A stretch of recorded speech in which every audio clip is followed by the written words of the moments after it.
السلام عليكم جميعا ورحمة الله.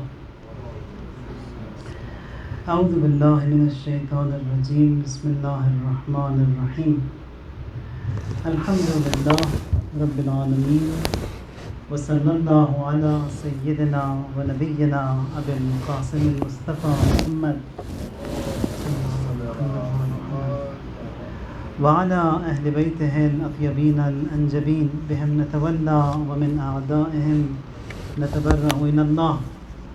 اللهم كن لوليك الحجة ابن الحسن صلواتك عليه وعلى آبائه في هذه الساعة وفي كل ساعة وليا وحافظا وقائدا وناصرا ودليلا وعينا، حتى تسكنه أرضك توغاه وتمتعه فيها طويلا. اللهم صل على محمد وآل محمد وعجل فرجهم. We ask Allah Tabarak wa Ta'ala to make this majlis a majlis of ma'arifah, of learning, of insight that remains an asset for us in our graves, in our barzakh and our qiyamah, inshaAllah. Returning to some of the ahkam that we started from yesterday. Now, sometimes when you are performing wuzu, there is a wound on the face, or sometimes there is a wound on your hand. In such case, what do? How do you perform the wuzu? You cannot straightly opt out and perform tayammum. The ruling of all of the fuqaha, the mujtahideen who you follow, is that washing around that wound will be sufficient. So you perform your wuzu as normal, then the water that is on your face, you just apply it all around that wound. That is your wuzu. The other way is that you cover the wound with a bandage, with a tape, something that is clean, and you perform your wuzu as normal over the wound and over the bandage. This is called wuzu jabira. Jabira means when there is a wound, that is how you perform the tayammum, the wuzu. Now sometimes there is a wound which is on the entire face. When the wound is on the entire face, what do? Here jabira is required and tayammum also is not necessary. Meaning that you just cover the wound with the plastic, with the bandage that is clean, and you perform your wuzu over the wound. Now, if you've done your wuzu on the wound with the jabira, it is mustahab that you top it up with a tayammum. Tayammum also is mustahab, not wajib when you are doing it. If you go sightseeing somewhere and it's time for salat, what do? And there is a river, and the river belongs to someone. The owner, he doesn't allow you to perform wuzu in that water. According to the ruling of Imam Khomeini, Ayatollah Khamenei, you cannot perform wuzu there. If the owner of that river, doesn't allow you, you cannot perform wuzu. Ayatollah Sistani is of the opinion that wuzu is correct if you do perform wuzu with that water which belongs to a river, not his personal property, river which is in his land, for example. If he doesn't allow, your wuzu is correct. According to Imam Khomeini and Ayatollah Khamenei, it is not correct. You cannot perform your wuzu there. Now, if you are helping someone who is aged and he needs help, first of all in wuzu, you have to perform the wudu all by yourself. Niyat also will be yours, intention will be yours, and you will do the wuzu. But sometimes you are helping someone who is old.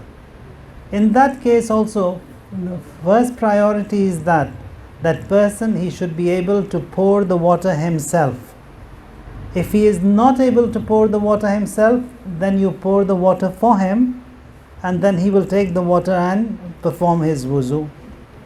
Sometimes that is also not possible. That is, you can even if you pour water for him, you need to hold his hand and take it onto his face and his hands to perform wuzu. In such case, what is the niyyat? the niyat of the wudu will be done by the person who is ill and old or by you. Over here the ruling is that both of you will have to do the niyat of the wudu of that person who you are helping to perform and say his prayers. Now, in the Quran, there are 4 surahs that have a wajib sajda. Out of 114 surahs, 4 surahs have a wajib sajda, meaning that these surahs, when you come to that ayah of sajda, you have to bow down in sajda. If you can perform a full sajda, you perform that full sajda, and if you cannot, then you just with an ishara, you perform the sajda. In the sajda also, you don't need to recite anything. If you know the dua, La ilaha illallah haqqan haqqa, La ilaha illallah imanan wa tasdeeqa until the end, that is mustahab to recite. If you don't know that, just go in sajda and recite a salawat, that is also sufficient. Or just any zikr also will suffice. If you cannot do that as well, just that sajda. If you are driving and someone recited the ayah sajda, there with an ishara you just perform that sajda, and that is also sufficient. So when you get time, then you can perform the full sajda. Now these 4 surahs that have a wajib sajda, Surat Fussilat, Sajda, and Alaq and Najm, these 4 surahs. Now the ruling of the ulama over here, it differs. You cannot recite these 4 surahs in your prayers. It is haram. Reciting surahs that have a wajib sajda in your namaz is not allowed. Now, in the state of janabat also, these surahs are forbidden to be recited according to some. Imam Khomeini and Ayatollah Khoi and other ulama of that batch, they are of the opinion that reciting the entire surah, even the Bismillah, on someone who is mujnib or who is junub, it is haram. Or ladies in their days, they cannot recite any part of that surah according to this opinion. The second opinion, which is of Ayatollah al-Uzma Sistani and Imam Khamenei, they are of the opinion that it's only that very ayah which has the wajib sajda you are forbidden to recite. So you can recite the entire surah, only that ayah which has that sajda, that you cannot recite, according to the second opinion. So first opinion, entire surah, even the Bismillah, cannot be recited in the state of janaba. Now these were some of the ahkam regarding now the topic is knowing Islam made easy. Yesterday we talked about the existence of Allah Tabaraka wa Ta'ala, and today we'll talk about His might. Might means qudrat. In the existence of Allah Jalla wa Ala, now when you recite these du'as, for example Du'a Joshan Kabir, it has 1001 names of Allah. Or for example the 99 names that are famous, these are all the sifat and the names of the Almighty. In riwayat, we have as many as 4,000 names that have been reported for the Almighty Allah Jalla wa Ala. Out of these names of His, there are 3 names, there are 3 qualities or sifat, you can say. One is ilm, knowledge. The second is qudrat, might, power. And the third is hayat, life. When I say Allah, means He is that qadir, that mighty. When I say Allah, it means He is that hayy, that is living. And when I say Allah, it means that alim, He knows everything. So these 3 sifat are there in Allah as part and parcel of His existence. These 3 sifat, hayat, qudrat and ilm, in me, it is not part of my existence. I was born, I did not have any qudrat, any might. Slowly I grew, and then that might also was given to me. I did not know. I learned, and now I know. I did not have life. Life was given to me and I'm living. And these three sifat, they can be taken away from me at any point. May that be this ability to talk. Anything happens, I'm gone, I can't speak. If I die, nothing remains. Or maybe something happens, I forget, ilm is also gone. So for me, these three qualities, they are a top up to my existence as a human being. For the existence of Allah, all three qualities are the essential qualities and are part of His existence. So you cannot separate Allah from ilm. You cannot separate Allah from His might. You cannot separate Allah from His knowledge. So when you say Alim, it means Allah. When you say Qadir, it means Allah. When you say Hayy, living, it means Allah Tabaraka wa Ta'ala. Now this creation at large, it is a sign of Allah's power, Allah's might. You see the mountains, the plains, the earth, the sun, moon, everything that you see, all of that, it is a reflection of the might of Allah Tabaraka wa Ta'ala. Now, among the creation of the Almighty Allah, we have the most magnificent of His creation. It is the human being, mankind. Mankind. Inna khalaqnal insana fi ahsani taqweem. We created man in the best form. Now here they come up and say that man was a monkey once upon a time and now he is a human being. Then he used to climb up the trees on date palms and pick coconuts there, but now he flies in an aeroplane. It's the same monkey that climbed the trees then, it is now flying on the planes now. This is how they have degraded man, the human being, where Allah says, Inna khalaqnal insana fi ahsani taqweem, that we have created human being in the best form, in the best way. Now, in this human being, you see that man sees with these two eyes. These eyes, they are just a lump of fat. Hears with ears. Ears are soft bones. Or for example, when you see the tongue that talks, it's just a lump of flesh. Who did it? How did He do it? So the creator, the maker of this human being has to be alim, alim, knows what he is doing, has that might and power that He made human being in such a magnificent form. Now many man-made structures, we have this in this world. We see that human being, they have made something, but after a certain time, it's outdated, it's gone. Then everyone forgets it. It's there for a period of time. But this human being that Allah has created millions of years ago, until now, he is the best of the creation of the Almighty Allah. Now, man, Allah created him with clay. We can make a few things with clay.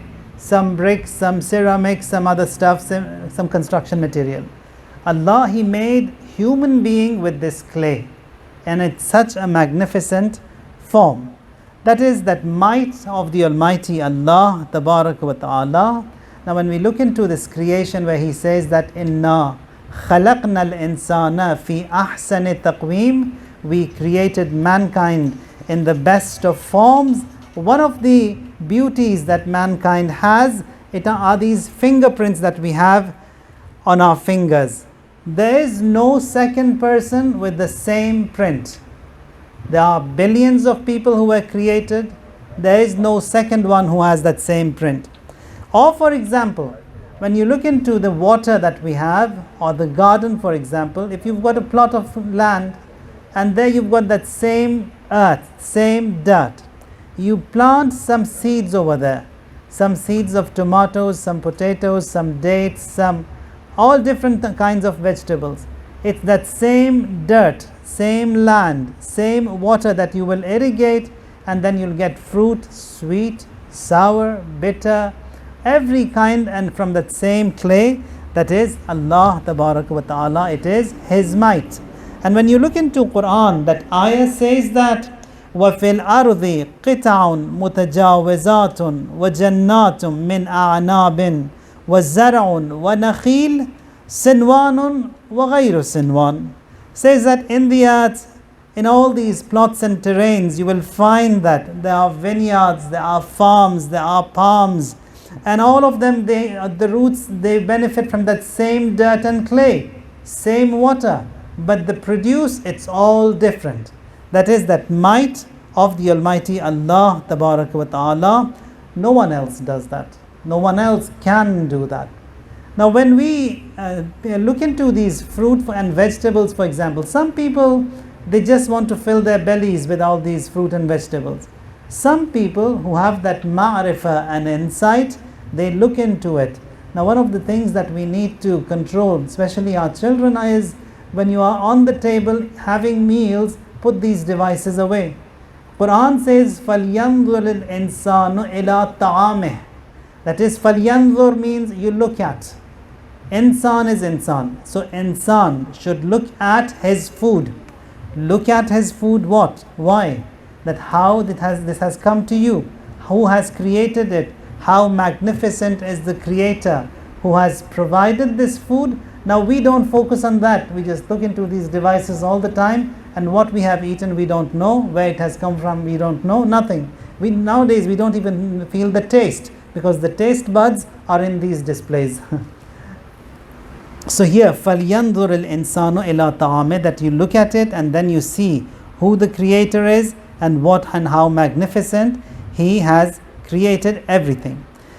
Now for example, pain and diseases that we have nowadays, there are so many people who are afflicted with this man-made disease and disaster. May Allah cure them, grant shafa to every one of them, and all those who were hit and who have passed away, may Allah forgive them and grant the highest of ranks and stations in the akhirah. And those who created it, Allah remove them from the surface of this earth, inshallah. Now pains and diseases also are like that. It isn't as such that pains, they are bad. No, He is that Hakim, that wise God. He knows what is best for me. Sometimes I need to be afflicted with some kind of a pain, to reset myself, to reboot myself. For that reason, He afflicts some kind of a pain on me. Sometimes I have to be well off. In either case, He is Hakim. He knows what I need. Hadith, there is a Hadith Qudsi, says that Antum kal marda wa Rabbul Alameen kat tabib. All of you are like patients, and the Lord of the universe, He is the physician, the doctor. So when you go to your doctor, whatever prescription he writes, you take it blindly and you accept and you apply that on yourself.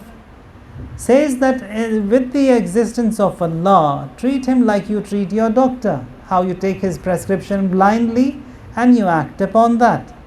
With the doctor, with the Almighty Allah, we have to have a similar relationship. Now when a person is ill, if everyone was well off, no one would care for another person.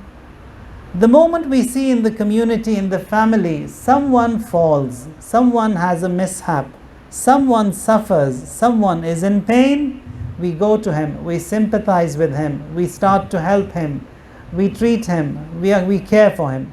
So that is that benefit which the Creator knows that He has to suffer that person, as a result of which the sympathy is there.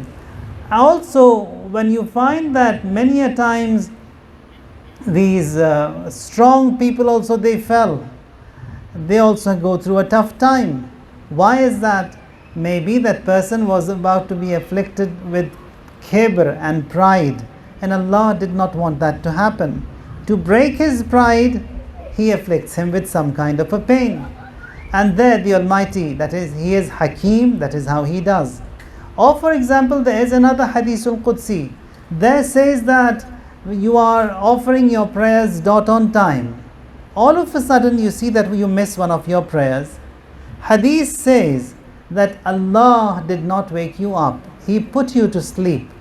The reason for that is He did not want me to fall into these traps of kibr and ghurur, that I am the person who offers prayers all the time, dot on time. He did not want that to be in me. For that reason, He puts me to sleep. Now that I wake up, start from scratch all over again, like everyone else. So that is that Hakim, the Almighty Creator, who has got that might.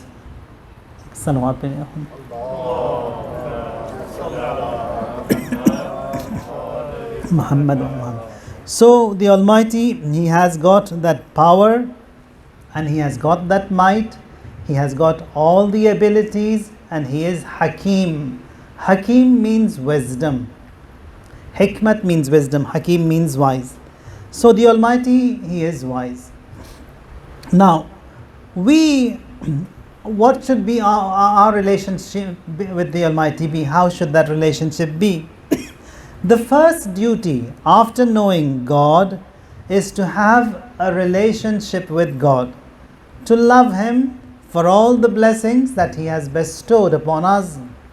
If someone gives you a gift, you remember him all the time. As long as you remember him, he is in your mind, in your thoughts, that this person, he gave me a gift. And Allah the Almighty, He has bestowed numerous gifts and numerous hadaya upon the humanity. So there we need to thank Him. Just like you thank someone who gives you, who helps you, who gives something to you, just like that we have to thank the Almighty Allah for these numerous gifts that He has given to us. One of the blessings are these eyes, as it was mentioned, made from fat, and these eyes, they can see, and they have a lifetime camera that is given to you from the day you are born until the day we die. These eyes are with us. Unlike the other devices that need to be charged every now and then, you need to change the memory, increase the memory, etc. This eye, it doesn't need to charge. It doesn't need any backup memory. It's unlimited memory that it has. It takes pictures in the day, in the night, in the dark, as tiny things it sees. All that is that blessing that Allah Tabaraka wa Ta'ala, He has given to us. So in every blessing of the blessings of the Almighty, we should thank Him a little, and our interest in the Creator also, it increases.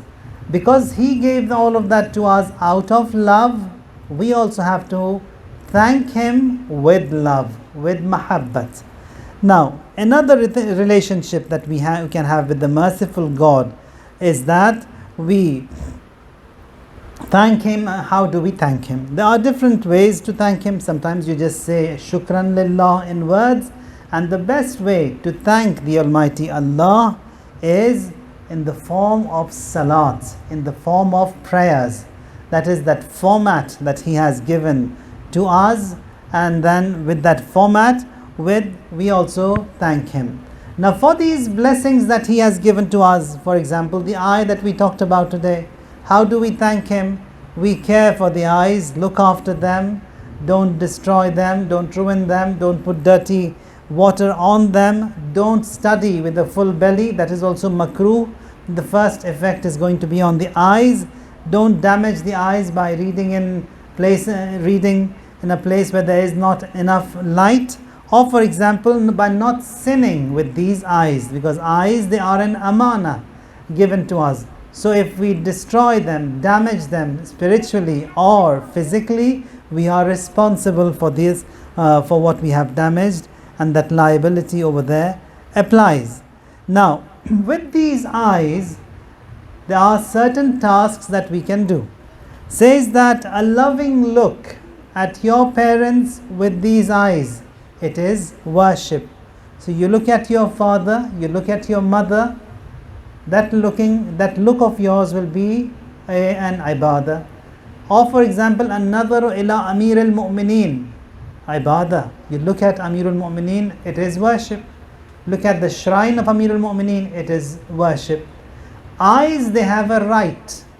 Imam Rida alayhi salam says, an-nadharu ila al-mushaf, ibadah, is that right of the eye. That is you looking at the Quran, it is the right of the eye that is given to the eye. And if you don't recite Quran, means you've usurped the right of the eye from the eye. So we are a ghasib. That right of the eye was not given to the eye. So that is why that emphasis is that recite from Quran, look at the words and ayat of Quran, which is all an ibadah. Looking at an alim is ibadah. Looking at father is ibadah. Visiting the good servants of Allah is worship.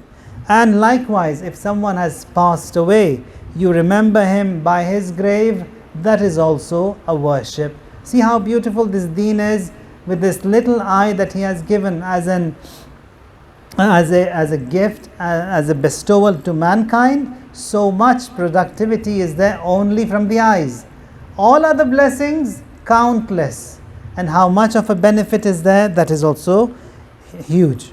Now, one of the ways how we can thank the Almighty Allah is by saying Alhamdulillahi Rabbil Alameen. Say that as much as you can. And then when we look into Quran, for example in Surah Al-Quraysh, there is another way. How do you thank him? It says فَلْيَعْبُدُوا رَبَّ هَذَا الْبَيْتِ الَّذِي أَطْعَمَهُمْ مِنْ جُوعٍ وَآمَنَهُمْ مِنْ خَوْفٍ. So how do you thank him? فَلْيَعْبُدُوا, that you have to worship him. That is, they have to worship him who فَلْيَعْبُدُوا هَذَا رَبَّ هَذَا الْبَيْتِ, the Lord of the house, that is the Lord of Kaaba. So you worship the Lord of the Kaaba, who feeds you, who provides to you when you are hungry, and he is the one who protects you when you are in fear. فَلْيَعْبُدُوا رَبَّ هَذَا الْبَيْتِ الَّذِي أَطْعَمَهُمْ مِنْ جُوعٍ وَآمَنَهُمْ مِنْ خَوْفٍ.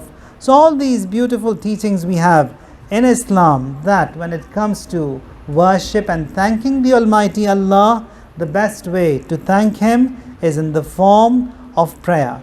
Rasulullah sallallahu alayhi wa alihi wa sallam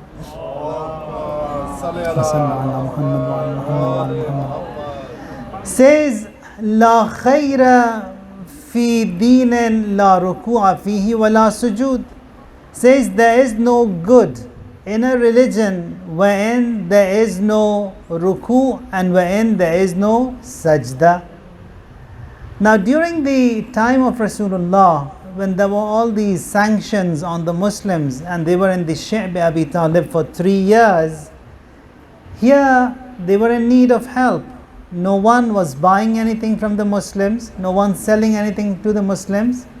Muslims were suffering badly, and also it was in those days that Hazrat Abu Talib and Khadija alayhim as-salam, they passed away.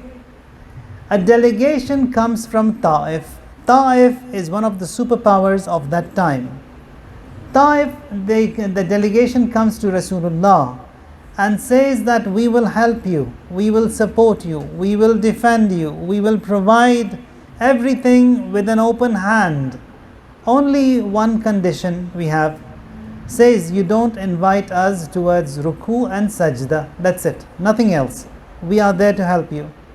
Muslims who were with Rasulullah, they were happy that maybe this is something that has been sent to us to help us, to bail us out in this problem. And they were waiting for Rasulullah to accept. All of a sudden Rasulullah says, La khayra fi dinin la ruku'a fihi wa la sujud. There is no good in a religion where there is no ruku and no sajda. So he said no to them. So over there also it was Rasulullah who said no. Now there are these rules that we have when it comes to personal levels or when it comes to communal levels. The rule of Allah Tabaraka wa Ta'ala, it does not change. Whatever is haram, it's haram forever. Whatever is halal forever. May that be on a personal level for me or on a community level, like this example that was given by Rasulullah. Now, to understand this, if there was nothing to eat, the only food that I had was haram, was a najis sandwich, for example, a haram sandwich. So with this mindset, shaitan comes and attacks. Says that you are hungry, you can't kill yourself, you can't harm yourself, you can't hurt yourself, so eat that sandwich, because otherwise you're going to harm yourself. But the reality is, it is over here that Allah is testing us, that what do? Do we eat or do we not eat? If we eat and then go against that haram, that there are some bestowals that are hidden behind the scenes that will not get to us. Prophet Yusuf, Ibn Sirin, many of these prophets and many of the noble who got to whatever level was because of this haram they did not commit, they did not do. Sometimes there is a lie that we need to say to get to something. So if we lie, we will get away. As little as someone calls and there is a fake negative answer that we want to give, that is also not permitted. That haram remains haram at all times. That sandwich also remains haram at all times. And that is what Quran says, مَن يَتَّقِ اللَّهَ يَجْعَلْ لَهُ مَخْرَجًا وَيَرْزُقْهُ مِنْ حَيْثُ لَا يَحْتَسِبُ. That it is in these tests and trials, in these dead ends, that Allah, He tests us. That how do we deal? How do we retaliate? And in such cases, if we stick by the program and the command of Allah, we are the ones who will be safe. So, how do we thank the merciful God who is Alim and who is all wise, who has bestowed everything upon us? Different ways. One of them was Shukran Lillah, the other was Alhamdulillahi Rabbil Alameen. Surah Al-Quraysh says, فَلْيَعْبُدُوا رَبَّ هَذَا الْبَيْتِ الَّذِي أَطْعَمَهُم مِّن جُوعٍ وَآمَنَهُم مِّن خَوْفٍ. You worship Him. How do you worship Him? It's the form of that salat. Quran says, وَاسْتَعِينُوا بِالصَّبْرِ وَالصَّلَاةِ. You get help when you are in problems from prayers. You get help from fasting when you are hit with some kind of a problem. This is something that we learn from the Ahlul Bayt. In all problems, it was salat. Rasulullah, Amirul Mu'mineen, when Imam Mujtaba and Abu Abdullah and Hussein were ill, they vowed that we will fast for 3 days for the well-being of the children. So, wasta'inu means get help. Bis sabri means from patience. Was salat means prayers. Sabr also means fast, and it is the prayers. On the third night of the sacred month of Muharram, in Iran, the Shahadat of Hazrat Ruqayya bintul Hussein is recited. And this is that toddler of Abu Abdullah al-Hussein, 3 years of age. And when she was born, her mother had passed away. And it was Imam Hussein alayhi salam who was the mother and the father. He had the two roles for this young child of his. She slept with Abu Abdullah al-Hussein. He took care of her all the time. She recognized the fragrance of her father. Now this Ruqayya, Salamullahi alayha, she resembles her grandmother, Hazrat Fatima, the most. And people, the Ahlul Bayt, when they were reminded of Hazrat Zahra, they used to look at her. Now this toddler of Abu Abdullah al-Hussein, her fate and her shahadat also was like the grandmother.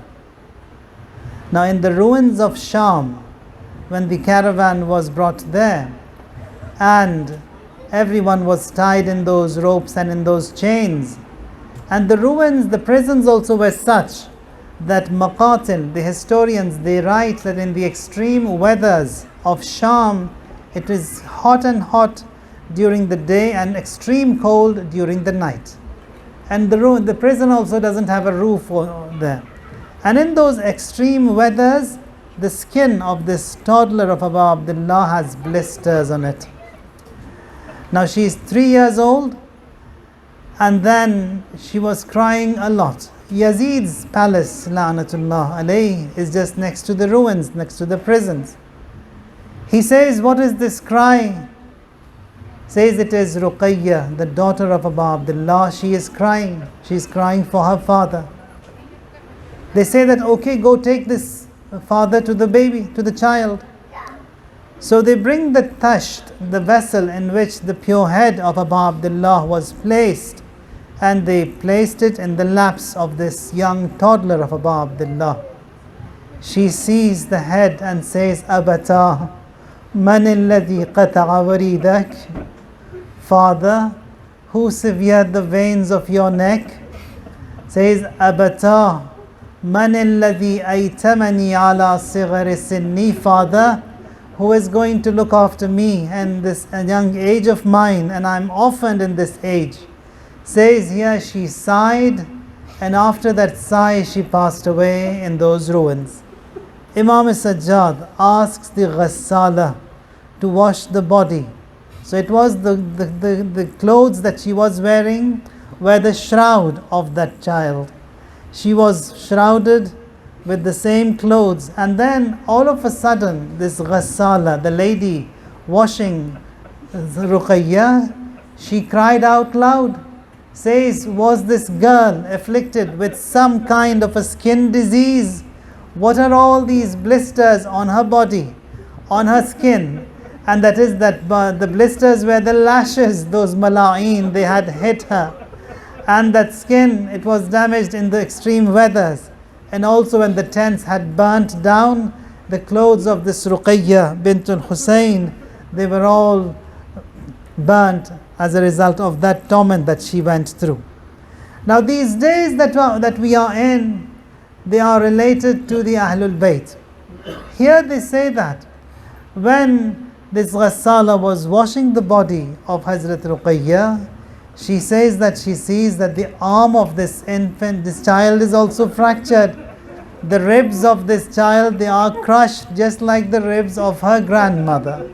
So in her looks, in her features, she resembles the grandmother, and in the way she passed away from this dunya also, she resembles the grandmother. On the first day of this Muharram, du'as they are granted. On the third day of Muharram, Prophet Yusuf, he was taken out of the well. On the fifth day of Muharram, Prophet Musa, he crosses the seas. And on the ninth day of Muharram, Prophet Musa, his du'as were granted on that Mount Tur.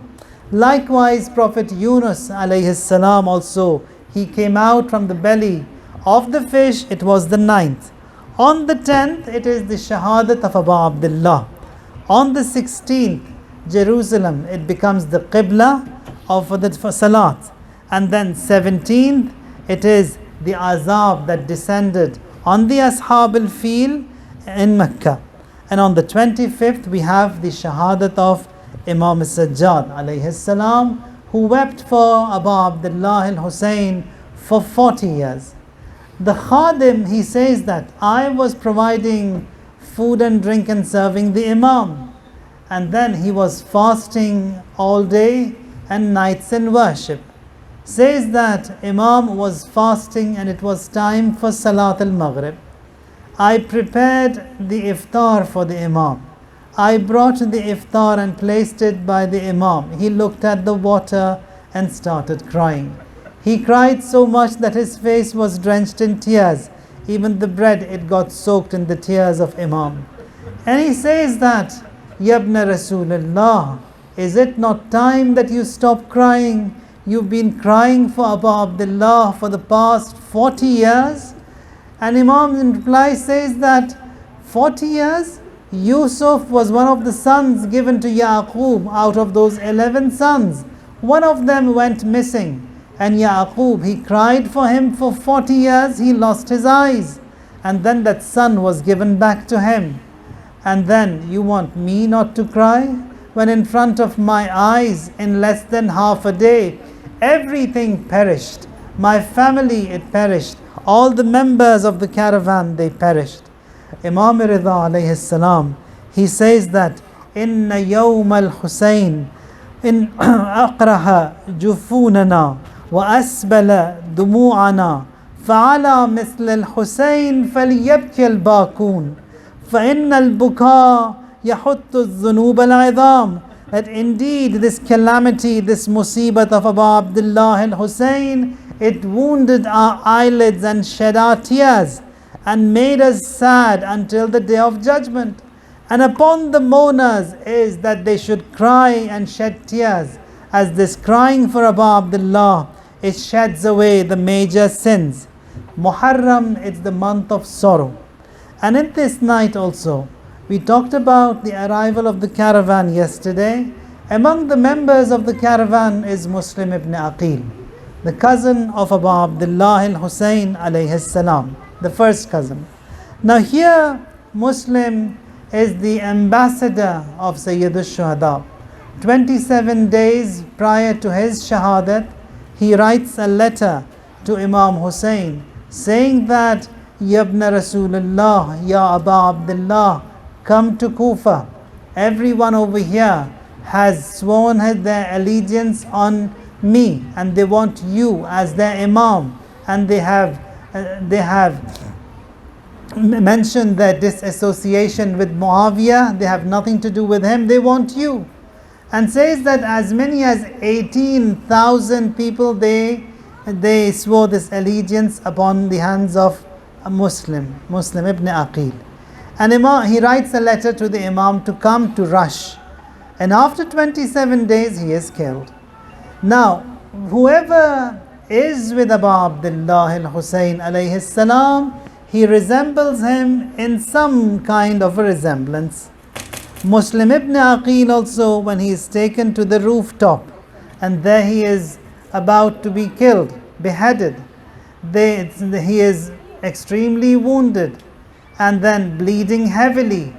Says, any wish? Says, is there some water that can be given to me? They bring him a cup of water. He wants to drink from that water, and all the blood, it flows and spills in the water. He says, get me another cup. A second cup is given to him. The same blood flows in that water, and he couldn't drink that water. A third cup is given to him, the same, and then he says that it seems I have to depart this world thirsty. Just like Abu Abdullah al-Hussein, who departed this dunya thirsty. And then he was beheaded and thrown down the Darul Imara. Muslim ibn Aqil, he says that I wish I had not written that letter, and says, Ya Abu Abdullah, do not come to this place, as these people, they have no wafa, they have no loyalty in them. Abu Abdullah al-Hussein, when he comes on this day and reaches Karbala, he says that this is that very place that all these tests and trials will be seen by us. And then the Maqatil, they say that Abu Abdullah, when he reached Karbala on this day, here the horse, it would not move any further. He swapped the horse of his caravan, of his ride, and put another one, it wouldn't move. Says 7 horses were replaced, none of them moved ahead. There he says that هذا موضع كرب وبلاء, this is the land of afflictions and pain. ها هنا محط رحالنا, this is where we will all disembark. ومسفك دمائنا, this is where our blood, it will be spilled. وهنا محل قبورنا, and this is the place where we will all be buried. بهذا الحديث حدثني جدي رسول الله صلى الله عليه وآله وسلم, and this is what my grandfather has told me, and this is what will happen. This land of Karbala, it is special, extremely special. Now those of you who've been to Karbala, you see that the moment you arrive at Karbala, everything is different. There is a total change in a person just because of this atmosphere of Karbala. There is so much of pain there. All these masa'ib that the Ahlul Bayt alayhimus salam, they had gone through, and here for the sacrifice that was given by Abu Abdullah al-Hussein, for that to be accepted in that land of Karbala, the blood of 200 prophets has been spilled. 200 prophets were killed there, so that the land is irrigated and made ready to accept this sacrifice of Abu Abdullah al-Hussein alayhi salam. Also for this land of Karbala, in Kamil al-Ziyarat, there is this hadith, says that on the day of judgment there will be the shaking, إِذَا زُلْزِلَتِ الْأَرْضُ زِلْزَالَهَا, that there will be a shaking, and then everything will perish, everything will be destroyed. Says that what will not be destroyed is this land of Karbala.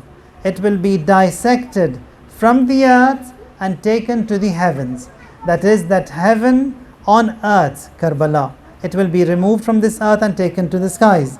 And that is why anything, anyone connected and related to Abu Abdullah al-Hussein alayhi salam, they live, they survive, and they will not be punished, and they will not be burnt in the hellfire because of that connectivity with Abu Abdullah al-Hussein alayhi salam. Now in this land of Karbala, when Abu Abdullah recites and says that this is the place where we will all have to be killed here, it is our blood that will be spilled, it is this place where the Ahlul Bayt, they will be taken in captivity from town to town. And here Zainab Kubra, she is reminded that Abu Abdullah al-Hussein, on this day when they reached Karbala, how much with an honor and dignity she disembarks from those rides. From one side you have Ali Akbar, on the other you have Qasim, on the other hand you have Abul Fazl al-Abbas and Bani Hashim, who helped them disembark from those rides. And then on the day of Ashura, and after the aftermath of Ashura, it is Zainab Kubra who is all alone and who is the caravan leader of the household of Wahi. And now she has to take the charge and task of making everyone embark on those rides.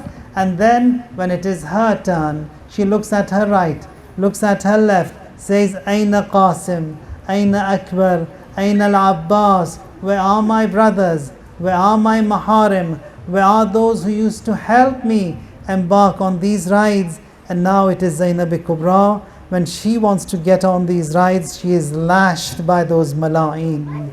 Ala la'natullah ala al-qawm al-zalimin wa saya'lamu alladhina zalamu ayya munqalabin yanqalibun. Ilahi bihaqq al-Zahra wa abiha wa ba'liha wa baniha والسر المستودع فيها يا الله يا الله يا الله يا الله يا الله يا الله يا الله يا الله يا الله يا الله اللهم أحينا حياة محمد وآل محمد وأمتنا ممات محمد وآل محمد اللهم ارزقنا في الدنيا زيارة محمد وآل محمد وفي الآخرة شفاعة محمد وآل محمد وعجل في فرج محمد وآل محمد. ماتم حسين.